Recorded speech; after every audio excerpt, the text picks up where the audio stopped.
Assalamualaikum warahmatullahi wabarakatuh. Alhamdulillah, puji syukur marilah kita panjatkan kehadirat Allah Subhanahu wa taala karena atas rahmat dan karunia-Nya kita masih bisa mengikuti pembelajaran biologi bersama saya Endang Nasution SPD yang akan membahas Kingdom Protista. Mungkin kalian akan bertanya-tanya apa itu protista dan bagaimana klasifikasi juga manfaat, keuntungan, dan kerugian dari Kingdom Protista ini. Nah, di sini sudah ada 3 makhluk hidup yang termasuk ke dalam Kingdom Protista. Yang pertama adalah Paramecium, Amoeba, Euglena, dan sebagainya. Untuk lebih jelasnya, mari kita simak penjelasan berikutnya. Untuk mengawali penjelasan ini, mari kita awali dari pengertiannya dulu. Nah, ini adalah gambar contoh dari makhluk hidup yang termasuk ke dalam Kingdom Protista. Di sini ada yang ada makhluk hidup ya atau protista yang mirip dengan hewan atau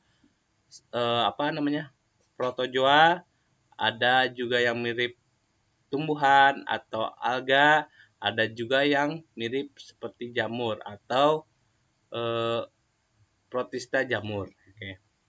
Nah, kita masuk ke pengertian protista.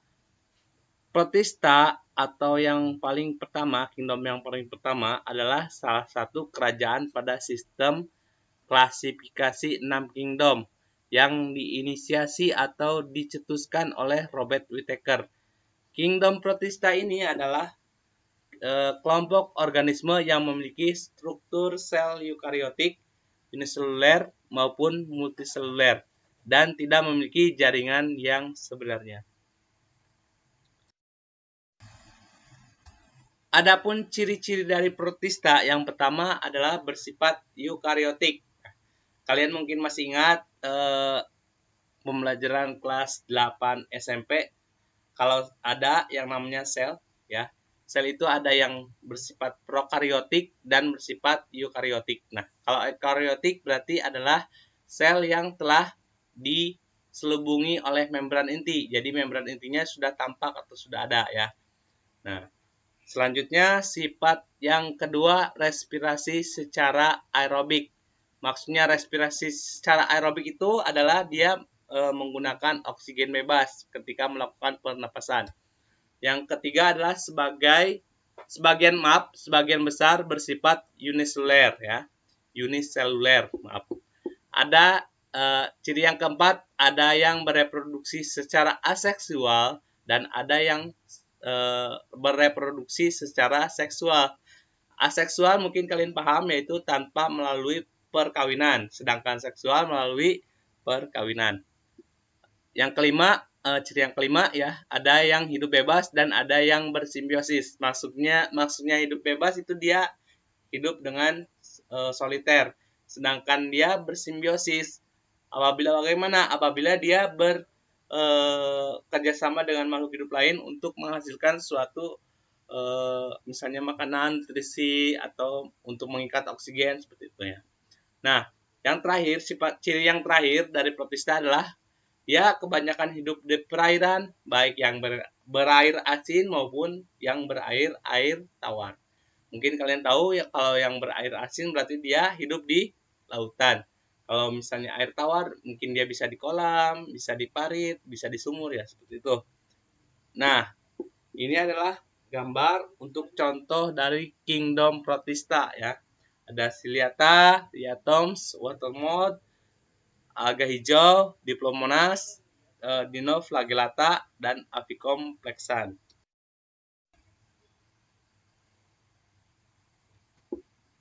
Berdasarkan kemiripan ciri-cirinya dengan organisme lain dan cara memperoleh makanan sebagai sumber energi, protista dapat dikelompokkan menjadi 3 golongan, yaitu yang pertama adalah protista mirip hewan atau disebut juga protozoa, ya. Protozoa adalah protista heterotop yang memperoleh makanan dari organisme lain dengan cara menelan atau memasukkan makanan tersebut ke dalam sel tubuhnya atau intraseluler. Nah, mungkin kalian sudah tahu ada makhluk hidup yang bersifat autotrof dan bersifat heterotop. Ya. Selanjutnya, protozoa meliputi kelompok Mastigophora, Sarcodina, Ciliophora, dan Sporozoa. Ya. Selanjutnya, yang kedua adalah protista mirip tumbuhan, yaitu alga. Nah, adalah protista fotoautotrop. Nah, ini kebalikan dari protista mirip hewan dan protista mirip jamur. Ya, dia kalau hewan dan jamur nanti dia bersifat heterotop, sedangkan untuk alga atau protista mirip tumbuhan ini dia bersifat fotoautotrof yang dapat membuat makanan sendiri dengan cara fotosintesis. Nah, alga ini meliputi kelompok Eglonophyta, Chrysophyta, Oeophyta, Rhodophyta, dan masih ada lagi ya. Nanti kita jelaskan lebih lanjut. Selanjutnya yang ketiga adalah protista mirip jamur atau jamur protista. Nah, jamur protista ini adalah protista heterotop yang memperoleh makanan dari organisme lain dengan cara menguraikan atau menelan makanan. Jamur ini meliputi jamur lendir plasmodial atau mycomycota dan jamur lendir seluler atau Acrasiomycota ya. Mari kita bahas satu persatu kelompok dari kingdom protista ini. Yang pertama, mari kita bahas tentang protozoa atau protista mirip hewan. Protista mirip hewan atau protozoa. Ini dia memiliki beberapa ciri ya. Ciri yang pertama yaitu protozoa bertubuh mikroskopis dengan ukuran sekitar 10-200 mikrometer. Namun ada pula yang berukuran 500 mikrometer. Protozoa dapat diamati dengan menggunakan mikroskop cahaya.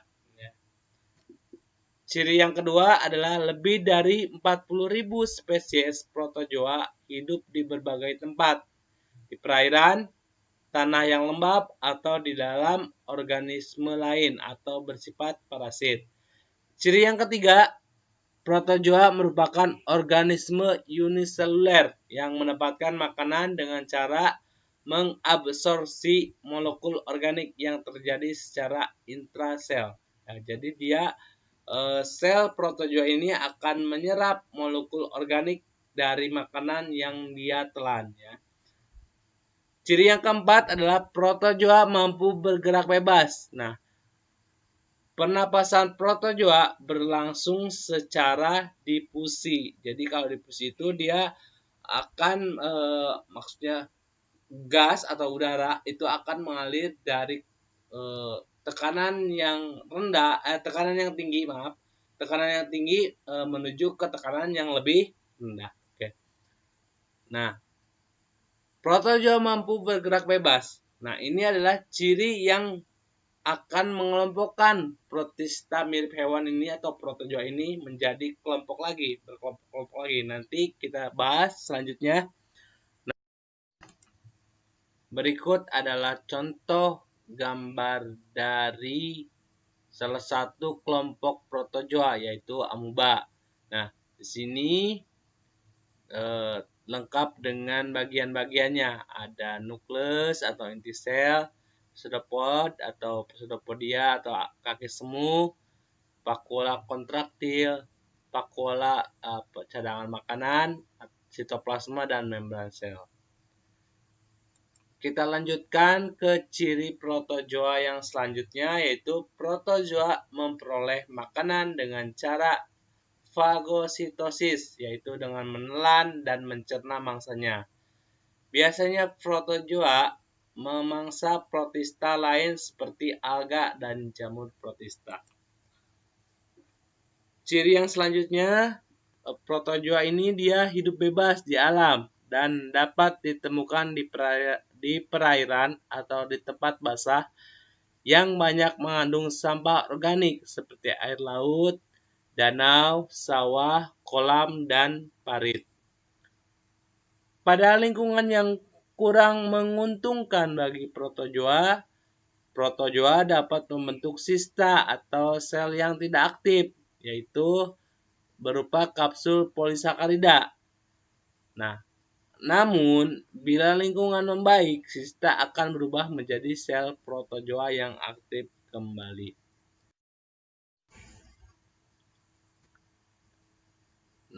Selanjutnya adalah klasifikasi protozoa.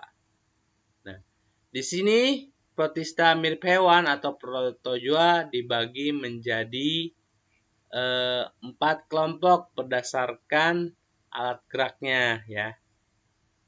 Yang pertama adalah Rhizopoda atau Sarcodina. Nah, ini adalah kelompok protista mirip hewan yang bergerak dengan menggunakan pseudopodia atau kaki semu, amuba. Ya, contohnya adalah amuba. Selanjutnya adalah flagellata atau mastigophora. Ya. Kelompok yang kedua adalah flagellata atau mastigophora. Nah, kelompok ini dikelompokkan berdasarkan alat geraknya berupa flagel atau bulu cambuk. Contohnya adalah Phytoflagellata dan Zooflagellata. Kelompok yang ketiga adalah Ciliata atau Ciliophora. Nah, kelompok ini dia bergerak dengan menggunakan silia atau rambut getar. Contoh organismenya adalah Paramecium. Nah, selanjutnya adalah kelompok yang terakhir adalah Sporozoa. Kelompok ini dia belum diketahui alat geraknya. Nah, contoh organismenya adalah Plasmodium. Ya.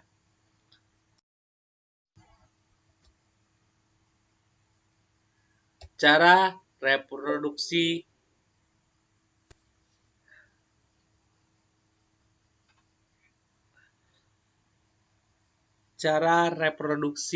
pada protozoa itu telah disebutkan sebelumnya. Protozoa bereproduksi dengan cara aseksual dan seksual. Oke. Protozoa melakukan perkembangbiakan secara aseksual dan seksual. Perkembangbiakan secara aseksual dilakukan dengan cara pembentukan tunas dan pembelahan biner. Ya. Adapun secara seksual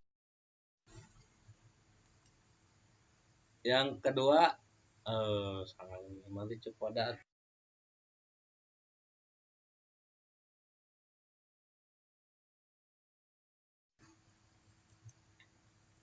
Nah, ini gambarnya untuk Rhizopoda ya.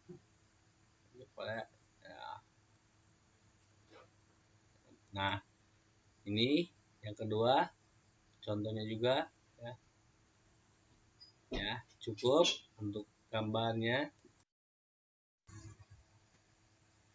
Kelompok yang kedua adalah Sporozoa.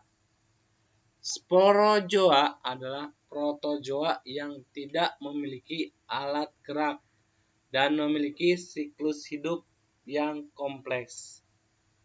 Ya, seperti ini organismenya untuk sporozoa ya. Yang ini yang warna ungu ini adalah sporozoanya. Nah, contoh dari sporozoa adalah Plasmodium, yaitu penyebab namanya malaria pada manusia, dan vektornya adalah nyamuk Anopheles ya. Oke. Berikut adalah penjelasan siklus hidup dari Plasmodium. Yang pertama, nyamuk Anopheles menggigit manusia, yaitu fase infektif. Air liurnya mengandung sel-sel Plasmodium dalam bentuk sporozoid dan zat antikoagulan yang merupakan anti pembekuan darah. Selanjutnya, sporozoid mengalir menuju hati, kemudian mengalami pembelahan menjadi merozoid. Merozoid mengalir ke aliran darah dan menyerang eritrosit menjadi trofozoid, lalu melakukan sporulasi. Ya. Selanjutnya, trofozoid lalu matang dan keluar dari eritrosit sehingga eritrosit mengalami lisis atau pecah atau fase diagnosa. Pecahnya sel darah merah mengakibatkan tubuh manusia melakukan reaksi dengan menghasilkan gejala demam. Yang kelima, trofozoid yang mengalami sporulasi dapat menjadi merozoid kembali dan menyerang eritrosit lain. Atau menjadi gametosit. Gametosit akan dihisap kembali oleh nyamuk Anopheles lain. Di hidung usus nyamuk, gametosit selanjutnya akan berkembang menjadi mikrogamet betina dan makrogamet jantan. Kedua gamet kemudian mengalami fertilisasi menjadi zigot. Zigot berkembang menjadi ookinet. Ookinet berkembang menjadi ookista dan menghasilkan sporozoid.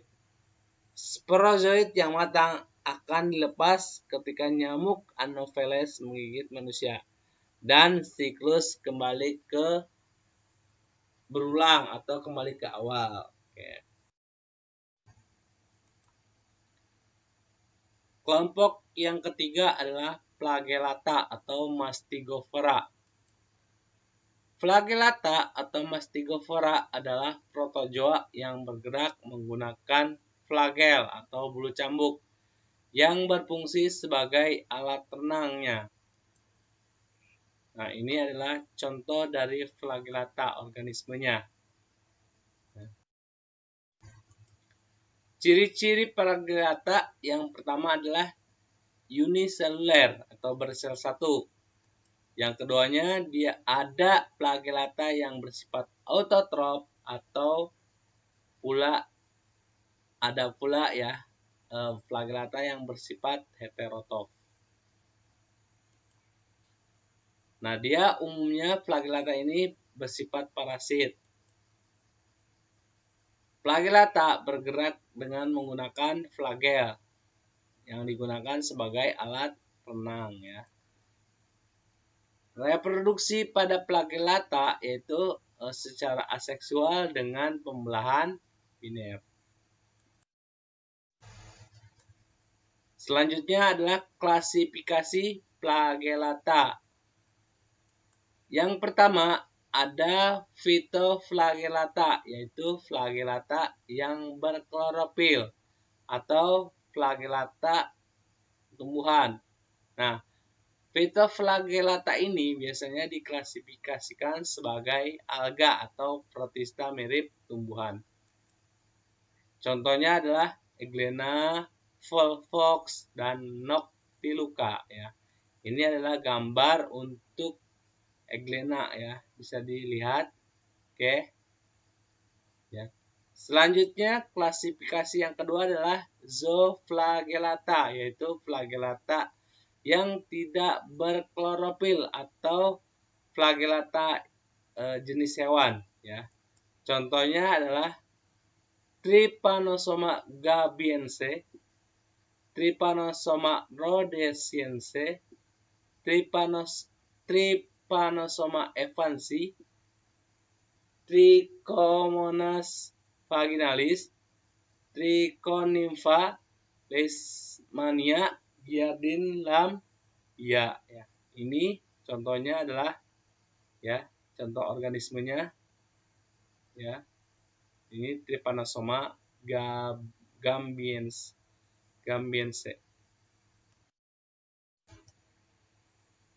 Kelompok yang terakhir adalah Ciliata ya.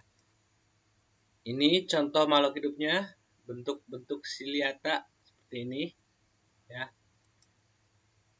Ciliata adalah protozoa yang bergerak menggunakan silia atau bulu getar. Nah, bulu getar di sini berfungsi sebagai alat renang. Nah, fungsinya bukan sebagai alat renang saja, tetapi fungsi yang lainnya adalah sebagai penangkap makanan. Nanti akan dijelaskan ya. Nah, selanjutnya ciri dari Ciliata. Yang pertama, uniseluler atau bersel satu. Dia bersifat heterotop atau memerlukan makanan dari makhluk hidup lain. Yang selanjutnya adalah bergerak dengan silia. Yang keempat, mencari makan dengan menangkap menggunakan silia dan memasukkannya makanan ke dalam sitostoma. Makanan yang ditangkap lalu ditelan melalui sitostoma secara endositosis, lalu menuju vakuola makanan untuk dicerna. Ciliata ini bereproduksi dengan dua cara, yaitu aseksual dan seksual. Kalau reproduksi secara aseksual, dia dengan cara pembelahan biner secara membujur. Sedangkan reproduksi secara seksual dengan konjugasi. Selanjutnya adalah klasifikasi untuk Ciliata. Yang pertama adalah Ciliata motil, yaitu Ciliata yang dapat bergerak bebas. Contohnya Paramecium, Didinium, pemangsa Paramecium, dan Balantidium coli. Klasifikasi Ciliata yang kedua adalah Ciliata sessil, yaitu Ciliata yang hidupnya menetap, biasanya hidup di permukaan dasar laut. Ya. Contohnya adalah Vorticella dan Stentor. Demikianlah tadi penjelasan tentang protista mirip hewan. Ya. Selanjutnya kita masuk ke sesi latihan soal tentang protozoa. Yang pertama ada pertanyaan, mengapa protozoa disebut sebagai protista mirip hewan? Untuk option A, alasannya karena mempunyai pigmen fotosintetik. Yang B, karena memiliki spora. C, memiliki alat gerak. D, bisa berkembang biak. Dan E, bisa menghasilkan makanan sendiri. Silakan tulis jawaban kalian di buku. Ya. A, B, C, D, atau E.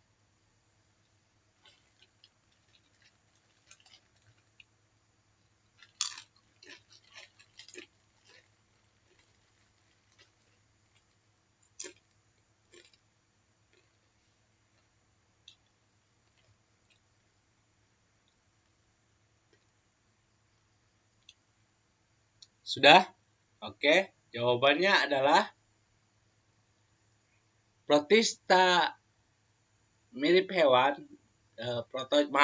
protozoa disebut sebagai protista mirip hewan karena dia memiliki alat gerak. Jawabannya, ya. Oke, sudah untuk soal nomor 1, selanjutnya adalah soal nomor 2.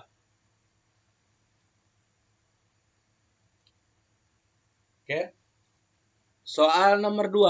Alat gerak yang dimiliki oleh Eglena viridis yaitu berupa A. Cilia, B. Pseudopodia, flagella, dan D. Tidak punya alat gerak, dan E. Villi. Oke, silakan tulis jawaban kalian.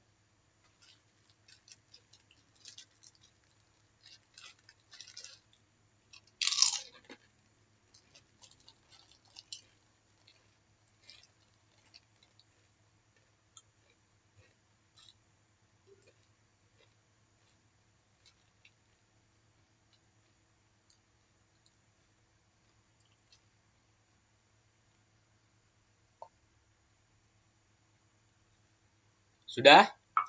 Oke. Alat gerak yang dimiliki oleh Eglena viridis adalah flagellata. Oke, jawabannya adalah flagellata. Oke. Sudah, kita masuk ke yang nomor 3. Masuk ke nomor 3. Dalam air liur nyamuk sebagai inang Plasmodium terkandung A. Merozoit, B. Trophozoit, C. Sporozoit, D. Ookinet, E. Ookista. Silakan jawab pertanyaan kalian dan tulis di buku kalian. Oke.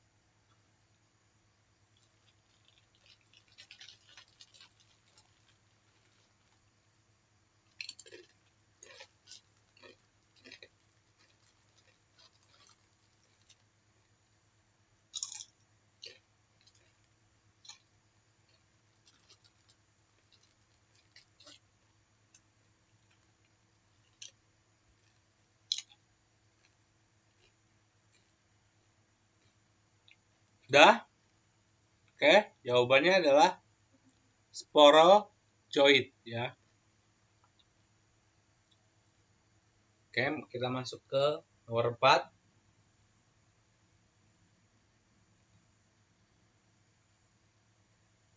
Oke, ya. Yang merupakan contoh spesies dari kelas Rhizopoda adalah A. Eglena viridis, B. Paramecium caudatum, C. Entamoeba ostolica, D. Stentor sp, E. Plasmodium falciparum. Jawabannya adalah, silakan kalian jawab dan tulis di buku kalian.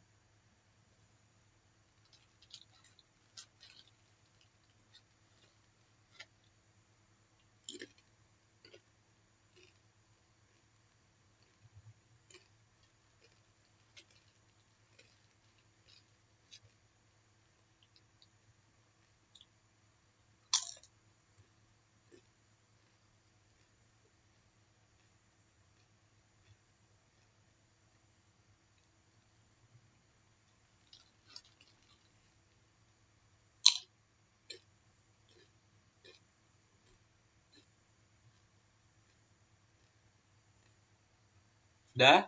Jawabannya adalah Entamoeba ostolica.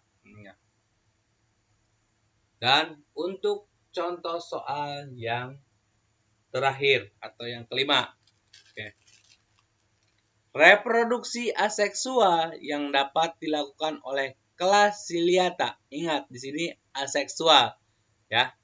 Ciliata ini ada 2 reproduksi ya, yaitu aseksual dan seksual. Nah, yang ditanyakan adalah aseksual. Yang ditanya adalah reproduksi aseksual yang dilakukan oleh Ciliata adalah A. Konjugasi, B. Fragmentasi, C. Pembelahan biner, D. Spora, E. Transformasi. Jawabannya adalah, silakan kalian tulis di buku dan jawab ya.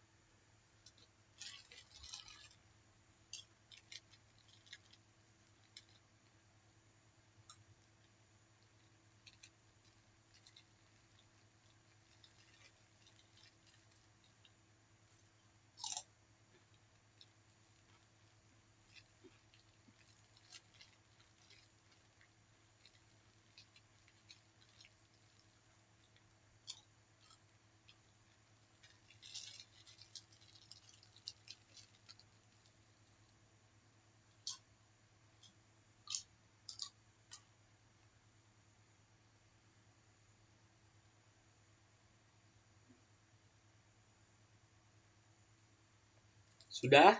Jawabannya adalah secara pembelahan biner ya. Oke. Cukup sekian ya untuk pembahasan protozoa atau protista mirip hewan. Selanjutnya kita masuk ke protista mirip tumbuhan, yaitu atau alga ya. Oke. Kita masuk ke pembahasan kepada kelompok protista yang kedua, yaitu protista mirip tumbuhan atau alga ya. Atau juga sering disebut ganggang.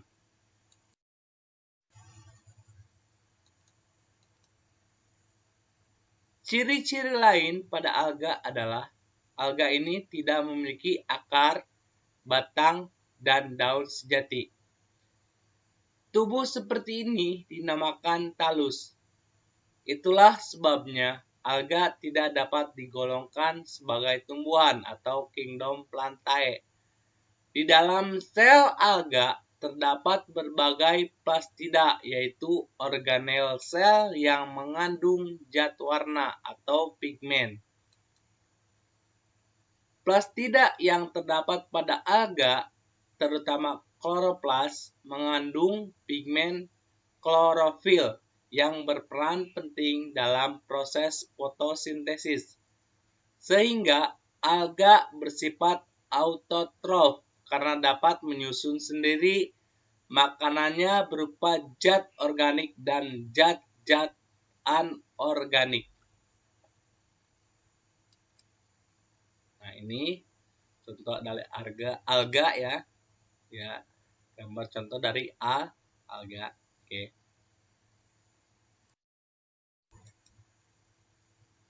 Alga dikelompokkan atau digolongkan menjadi beberapa filum. Yang pertama adalah Eglenophyta, yaitu pigmen dominan berwarna hijau karena mengandung pigmen klorofil A, klorofil B, karoten, dan xanthofil. Contohnya adalah Eglena viridis. Yang kedua adalah Chrysophyta, yaitu alga coklat keemasan. Nah, pigmen yang dominan pada Chrysophyta ini adalah klorofil A, klorofil C, karoten, dan fucoxanthin. Selanjutnya adalah Basilarophyta, yaitu warna dominan keemasan karena mengandung pigmen klorofil A, klorofil C, karoten, dan xanthofil ya. Selanjutnya yang keempat adalah Virophyta atau alga api ya. Warna dominannya coklat karena mengandung pigmen klorofil A, klorofil C, karoten, dan xanthofil. Yang kelima adalah Rhodophyta atau alga merah. Warna dominannya adalah kemerahan karena mengandung klorofil A, karotin, klorofil D. Nah, ini klorofil D ini pada beberapa spesies. Yang keenam adalah Phaeophyta atau alga coklat. Warna dominannya adalah kecoklatan karena pigmennya mengandung pigmen klorofil A, klorofil C, karoten, dan xanthofil. Dan yang terakhir adalah Chlorophyta atau alga hijau. Warna dominan pasti hijau karena mengandung pigmen klorofil A, klorofil B, dan karoten. Protista mirip tumbuhan pertama adalah Eglenophyta. Eglenophyta merupakan ganggang dengan bentuk peralihan dari hewan dan tumbuhan. Eglenophyta hidup secara autotrof ketika mendapatkan cahaya yang cukup dan secara heterotrof ketika cahaya kurang ya. Berarti dia bisa bersifat autotrof ataupun heterotrof. Nah, seperti ini ya. Contohnya adalah tadi apa? Eglena viridis ya, seperti ini. Dia dimasukkan ke dalam protista mirip hewan, tapi juga dia dimasukkan ke dalam protista mirip tumbuhan. Tapi dominannya dia dimasukkan ke dalam protista mirip tumbuhan karena dia bisa melakukan autotrop atau menghasilkan makanan sendiri. Ciri Eglonophyta. Yang pertama, dia memiliki pigmen utama klorofil A dan B, yaitu pigmen warna hijau. Yang kedua, cadangan makanan disimpan dalam bentuk paramilum. Yang ketiga, uniseluler. Yang keempat, dinding sel berupa selulosa yang dilengkapi pelikel. Yang lima, bergerak bebas dengan satu atau dua flagela di ujung anterior. Bagiannya adalah vakuola kontraktil, flagela, inti sel, vakuola makanan, firenoid, membran sel, granula penyimpanan, mitokondria, badan Golgi, kloroplas, dan bintik mata. Yang keenam, memiliki bintik mata yang tersusun atas pigmen phycobilin, yaitu pigmen merah biru. Yang ketujuh, reproduksi secara aseksual dengan pembelahan biner. Contohnya adalah tadi Eglena viridis atau ini ada protista ini digunakan untuk parameter pencemaran. Ya. Apabila ini Eglonophyta ini banyak mengandung parameter di sebuah apabila Eglonophyta ini sudah banyak terdapat di perairan, maka perairan itu sudah sangat tercemar ya. Tuh. Yang kedua adalah Chrysophyta. Chrysophyta atau ganggang keemasan merupakan alga yang hidup di air tawar dan ada pula yang hidup di air laut. Tubuhnya ada yang bersel satu dan ada juga yang bersel banyak. Alga ini digolongkan ke dalam 3 kelas, yaitu yang pertama adalah kelas alga hijau kuning atau Xanthophyceae ya. Yang kedua, kelas alga kemasan Chrysophyceae, dan yang ketiga adalah kelas diatom atau Bacillariophyceae ya. Nah, ini contohnya untuk gambar pertama itu adalah kelas diatom ya. Yang kedua adalah kelas alga kemasan. Dan yang ketiga adalah kelas alga hijau kuning atau Xanthophyceae.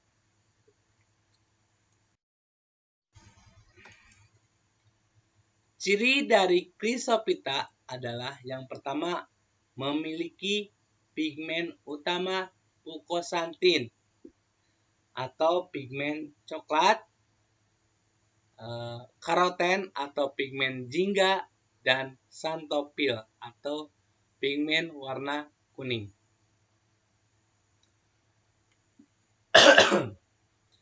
Yang kedua, cadangan makanan disimpan dalam bentuk leukosin dan laminarin. Yang ketiga, uniseluler atau multiseluler koloni atau filamen. 4. Dinding sel berupa hemiselulosa dengan pektin atau silika. Yang kelima, bergerak bebas dengan 2 flagela di ujung anterior. Yang keenam, reproduksi aseksual dengan cara pembelahan biner dan fragmentasi. Yang ketujuh, reproduksi seksual dengan pembentukan aukospora. Contohnya Mycococcus dan Sinura dan Dinobrion. Ya. Yang ketiga adalah Basilisophyta atau diatom. Nah, ini untuk gambar dari organismenya atau alganya. Nah, diatom adalah gang-gang yang memiliki struktur yang tersusun atas bagian tutup atau epiteka dan bagian wadah atau hipoteka. Diatom merupakan bioluminescens di perairan laut yang dapat memandarkan cahaya di malam hari. Ciri dari diatom. Yang pertama, memiliki pigmen utama karoten atau pigmen warna jingga dan xanthophyll, pigmen warna kuning. Yang kedua, cadangan makanan disimpan dalam bentuk leukosin. Yang ketiga, bersifat uniseluler atau multiseluler koloni. 4. Dinding sel berupa selulosa dan di antara hipoteka dan epiteka terdapat ref atau celah yang mengandung silika atau kersik. Yang kelima, mensekresikan tanah diatom. Yang keenam, reproduksi aseksual dengan cara pembelahan hipoteka dan epiteka. Yang ketujuh, reproduksi seksual dengan pembentukan auxospora. Ada dua bentuk diatom. Yang pertama adalah penalean atau tubuh simetris bilateral. Contohnya adalah Raponeis sp, Trinaria regina, Navicula sp, dan Pinularia sp. Nah, ini adalah contoh untuk diatom yang bertubuh simetris bilateral. Ya. Simetris bilateral. Oke. Terus yang kedua adalah centralean, tubuh simetris radial. Contohnya adalah Triceratum pentacrinus dan Arachnoidiscus ehrenbergii. Ya. Contohnya seperti ini. Wah, dia simetris radial. Oke. Yang keempat adalah Pyrophyta. Alga yang termasuk alga api ini disebut Dinoflagellata. Tubuh tersusun atas satu sel, memiliki dinding sel dan dapat bergerak aktif. Ciri yang utama bahwa di sebelah luar terdapat celah dan alur. Masing-masing mengandung satu flagel. Alga api berkembang biak dengan membelah diri. Kebanyakan hidup di laut dan sebagian kecil hidup di air tawar. Nah, ini adalah contoh dari Pyrophyta atau alga api, ya. Ciri Pyrophyta yang pertama, memiliki pigmen utama karoten atau pigmen warna jingga dan xanthophyll atau pigmen warna kuning yang peka terhadap cahaya. Ciri yang kedua, cadangan makanan disimpan dalam bentuk amilum atau pati. Yang ketiga, uniseluler. Yang keempat, dinding sel berupa selulosa. Yang kelima, tubuhnya mengandung fosfor yang bersifat fluorescens yang dapat memandarkan cahaya hijau biru di malam hari. Bergerak bebas dengan dua flagela di ujung anterior dan membentuk pusaran air ketika bergerak.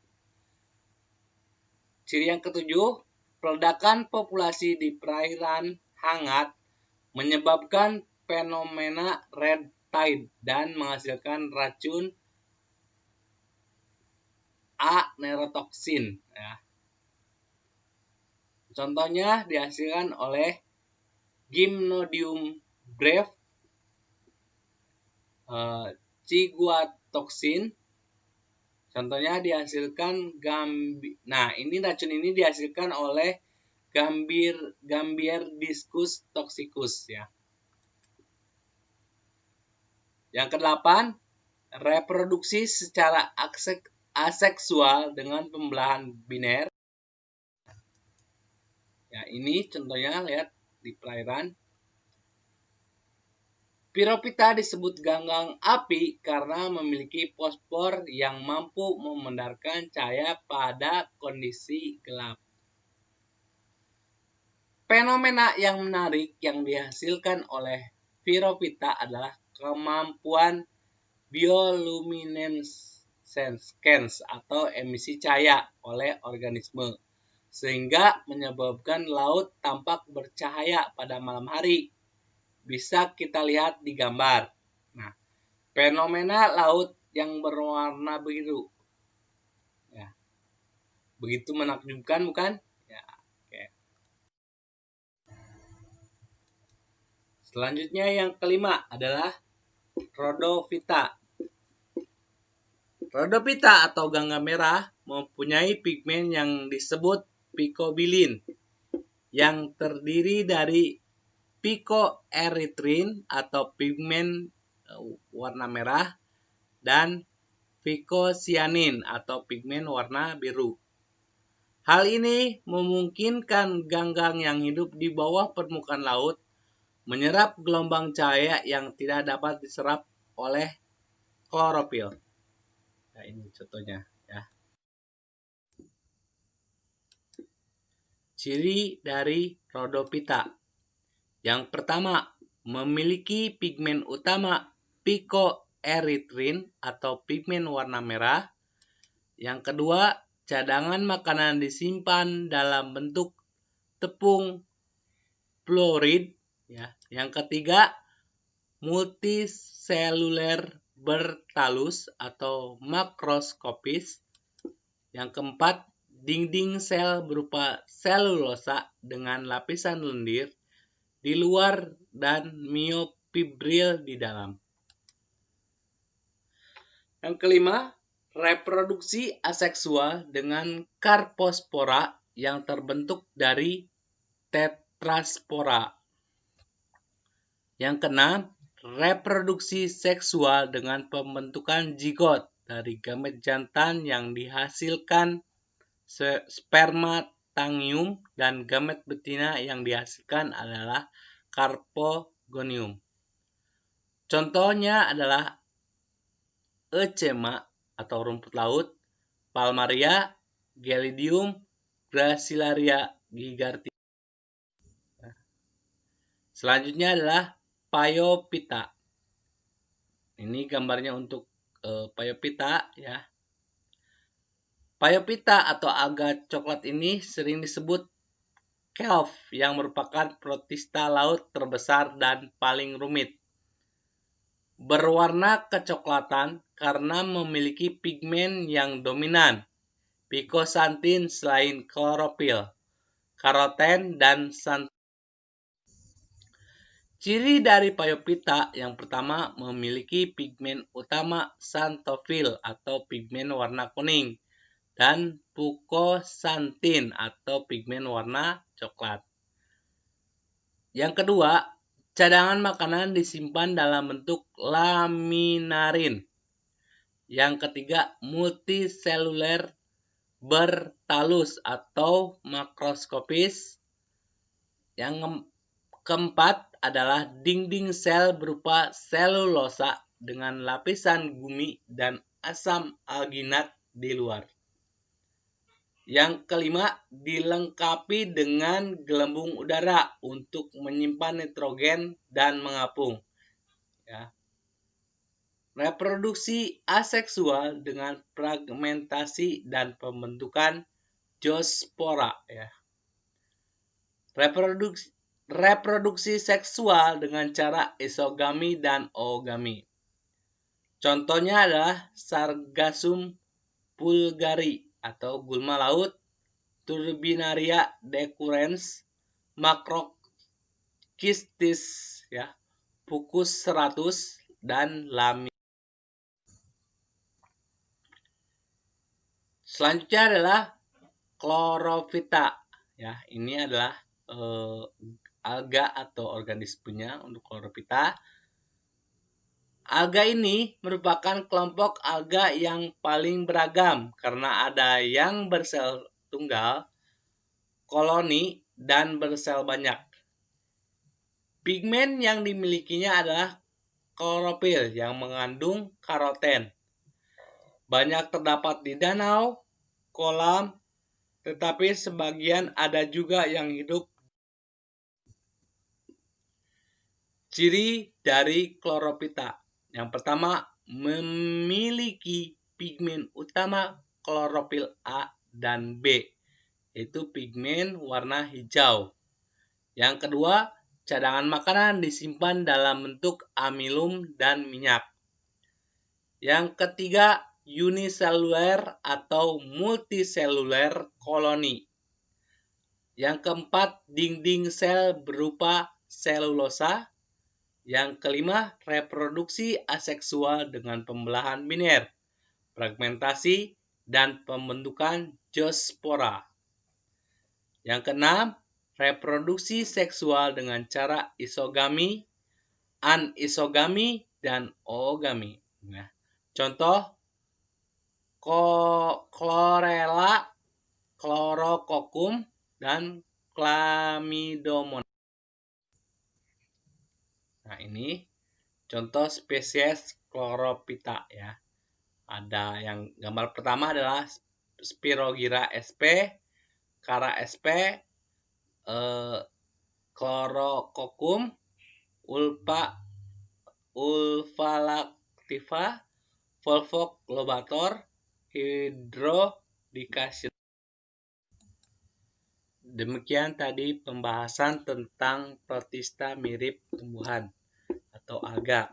Selanjutnya kita masuk ke sesi latihan soal. Di sini ada beberapa soal yang harus kalian jawab dan kita bahas bersama. Yang pertama, ya, soal yang pertama, apa yang membedakan alga dari tumbuhan sejati atau kingdom plantae, ya? A. Cara reproduksinya. B. Kemampuan berfotosintesis. C. Penyusun tubuhnya. D. Ukuran tubuhnya. E. Warna pigmennya. Oke, jawabannya tunggu.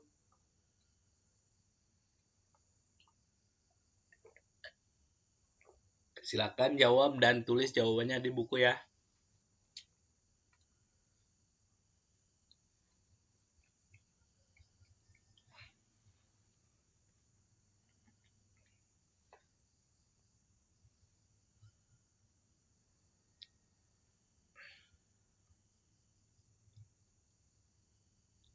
Ya, jawabannya adalah penyusun tubuhnya, ya. Karena pada alga belum terdapat batang, daun, dan akar yang sejati. Oke. Selanjutnya adalah pertanyaan yang kedua, ya. Warna pigmen dominan pada Phaeophyta adalah A. Picosantin, B. Xanthophyll, C. Chlorophyll, D. Fucosantin, ya, dan E adalah karoten. Silakan jawab dan tulis jawabannya di buku.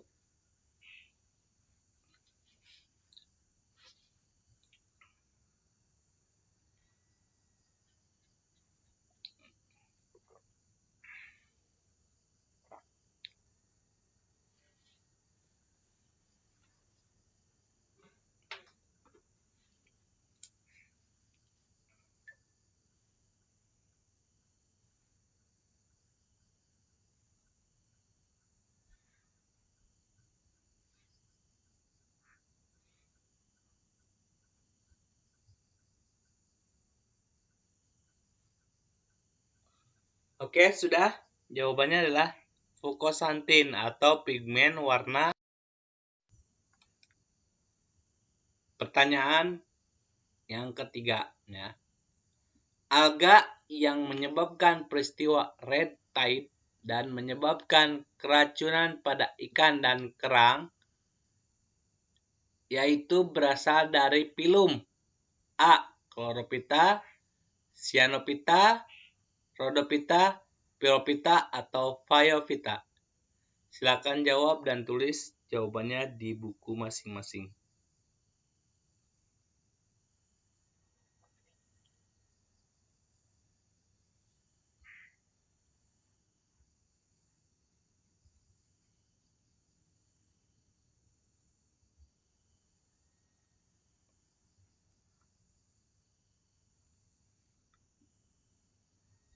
Jawabannya adalah Pyrophyta. Pyrophyta adalah zat yang mengandung fosfor sehingga dia bisa memandarkan cahaya ketika keadaan gelap, ya. Oke. Selanjutnya pertanyaan yang keempat. Spirogyra sp merupakan anggota spesies dari pilum. A. Chrysophyta, B. Phaeophyta, C. Rhodophyta, D. Basilaryophyta, dan E. Chlorophyta. Silakan jawab dan tulis jawabannya di buku masing-masing.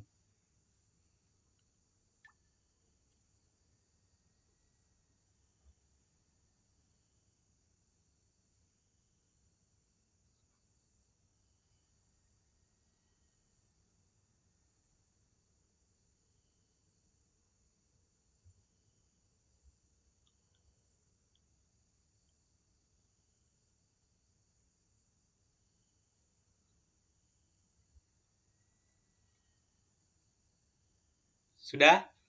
Jawabannya adalah Chlorophyta, ya. Chlorophyta atau alga hijau, ya. Selanjutnya, pertanyaan yang terakhir untuk sesi ini, ya. Spesies alga yang bisa mensekresikan tanah dari dalam tubuhnya berasal dari pilum. A. Chrysophyta, B. Phaeophyta, C. Rhodophyta, D. Basilaryophyta, dan E. Chlorophyta. Silakan jawab dan tulis di buku masing-masing.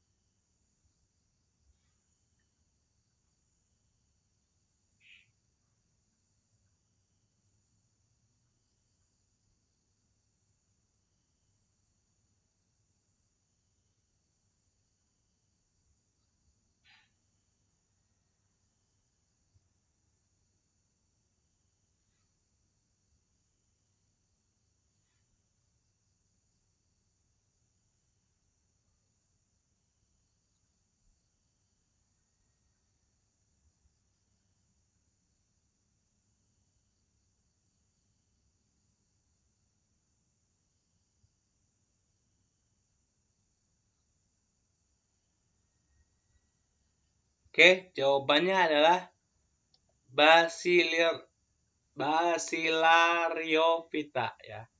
Oke. Oke, itu untuk sesi pertanyaan tentang protista mirip tumbuhan.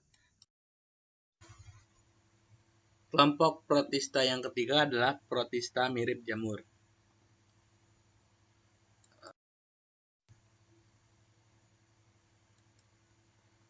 Protista mirip jamur disebut juga jamur lendir. Protista ini dikatakan mirip jamur karena kemiripannya dalam hal morfologi dan sifatnya yang sapropit. Protista mirip jamur terbagi menjadi dua, yaitu Mycomycota dan Oomycota. Pada jamur zigotnya tidak dapat bergerak atau imotil karena tidak memiliki flagel. Adapun pada jamur lendir, Zigotnya dapat bergerak atau motil karena memiliki flagel. Protista mirip jamur terdiri atas 3 filum, yakni Mycomycota, Acrasiomycota, dan Oomycota. Nah, ciri-ciri umum pada protista mirip jamur yang pertama adalah bersifat heterotop atau tidak dapat membuat makanan sendiri atau mengambil zat organik dari makhluk lain. Yang kedua adalah saprofit, menguraikan zat organik dari makhluk yang telah mati. Dan yang ketiga adalah ameboid, yaitu bergerak seperti amuba. Yang pertama adalah Mycomycota. Ini adalah contoh dari Mycomycota atau protista mirip jamur. Yang pertama, Mycomycota atau jamur lendir adalah jamur protista yang memiliki ciri heterotop, aseluler, berpigmen kuning, jingga atau warna terang lain, alat gerak berupa pseudopodia atau flagellum. Siklus hidup Mycomycota. Di dalam siklus hidup Mycomycota terdapat kumpulan sel ameboid yang disebut plasmodium. Plasmodium dapat tumbuh dengan diameter mencapai beberapa sentimeter. Ketika makan, plasmodium menelan partikel-partikel makanan dengan cara fagositosis. Plasmodium hidup di tempat-tempat yang lembab, misalnya di tanah yang lembab, batang pohon yang membusuk, atau dedaunan yang mulai membusuk. Plasmodium akan membentangkan pseudopodianya untuk mengambil partikel-partikel makanan di tempat hidupnya. Apabila habitat hidupnya sudah mulai mengering atau tidak ada lagi tersisa makanan, pertumbuhan plasmodium akan berhenti. Plasmodium akan kembali lagi ke tahap siklus hidupnya, yakni reproduksi seksual. Contohnya adalah Dictyostelium discoideum dan Fusarium sp. Ini daur hidupnya. Oomycota atau jamur air. Contoh spesies dari filum Oomycota adalah jamur air atau water mold, karat putih white rose, dan embun tepung atau downy mildews. Oomycota memiliki arti telur jamur. Hal tersebut didasarkan pada bentuk reproduksi seksual Oomycota. Bentuk sel telur lebih besar dibandingkan dengan sperma. Dinding sel Oomycota tersusun atas selulosa. Pada siklus hidupnya, Oomycota terutama pada tahap reproduksi, Oomycota menghasilkan spora yang berflagel. Anggota dari kelompok Oomycota sebagian besar bereproduksi menghasilkan oogonia. Beberapa Oomycota yang lainnya bereproduksi secara aseksual dengan zoospora. Pada saat proses reproduksi, zoospora bergerak dengan berenang cepat. Peristiwa tersebut terjadi di dalam air. Contoh jamur air adalah Saprolegnia. Ini contohnya untuk protistanya ya. Cara reproduksi jamur air. Jamur air bereproduksi secara aseksual atau seksual. Reproduksi aseksual dilakukan dengan menghasilkan zoospora yang memiliki 2 flagel. Reproduksi seksual dilakukan dengan menghasilkan zigot dari pertemuan gamet jantan yang dihasilkan antheridium dan gamet betina yang dihasilkan oogonium. Contoh Saprolegnia atau parasit ikan, Plasmomorpha viticola atau jamur anggur, Phytophthora infestan atau jamur kentang dan tomat. Nah, ini contohnya ya. Peran protozoa dalam kehidupan, yaitu peran yang menguntungkan. Yang pertama, foraminifera, petunjuk adanya minyak bumi. Radiolaria, bahan penggosok. Entamuba coli, pembusukan makanan dan mensintesis vitamin K. Trichomonas homini, flora normal pencernaan. Paramecium caudatum, indikator perairan tercemar. Sedangkan peran protozoa yang merugikan adalah penyebab penyakit. Yang pertama, Plasmodium malariae atau malaria quartana, ya. Plasmodium pipak, penyebab penyakit malaria tersiana. Plasmodium falciparum, malaria quartana. Leishmania Donovan, leishmaniasis, ya, penyakit leishmaniasis. Balantidium coli atau diare. Toxoplasma gondii, Toxoplasmasis. Trypanosoma gambiense atau penyakit tidur.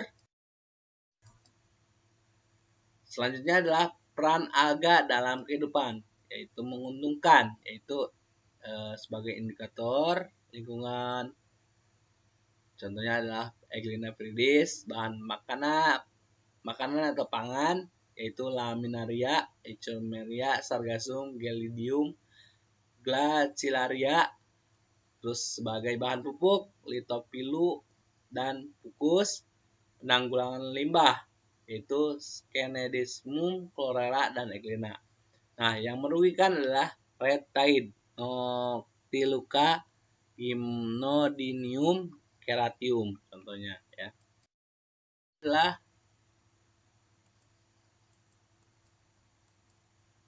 peran protista mirip jamur dalam kehidupan yang merugikan. Contohnya adalah Saprolegnia parasitica, parasit pada kulit ikan. Phytophthora infestan, penyakit pada kentang dan tomat. Plasmomorpha viticola, parasit pada tanaman anggur. Pythium sp, penyakit rebah semak. Oke, selanjutnya adalah soal latihan protista mirip jamur. Oke, ada beberapa soal. Yang pertama adalah hal yang menyebabkan Mycomycota dan Oomycota disebut sebagai protista mirip lumut adalah A. Karena mengandung pigmen fotosintesis. B. Mempunyai akar, batang, dan daun. C. Mempunyai kesamaan dalam alat perkembangbiakan. D. Dinding sel terbuat dari selulosa. E. Mempunyai alat gerak. Jawabannya adalah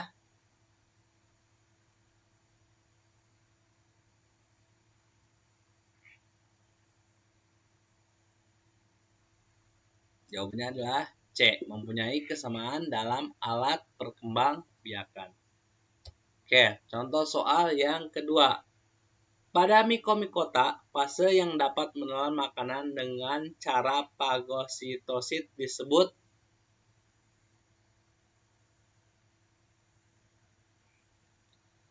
jawabannya adalah Plasmodium, ya. Oke, pertanyaan yang ketiga.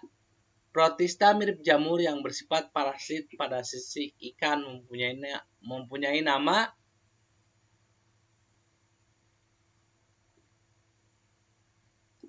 Jawabannya adalah Saprolegnia sp. Pertanyaan nomor 4. Protista yang menyebabkan penyakit rebah semai pada tanaman mempunyai nama spesies. Jawabannya adalah Pythium sp. Oke, terima kasih untuk perhatiannya. Kurang lebih saya mohon maaf apabila ada kekurangan. Wassalamualaikum warahmatullahi wabarakatuh.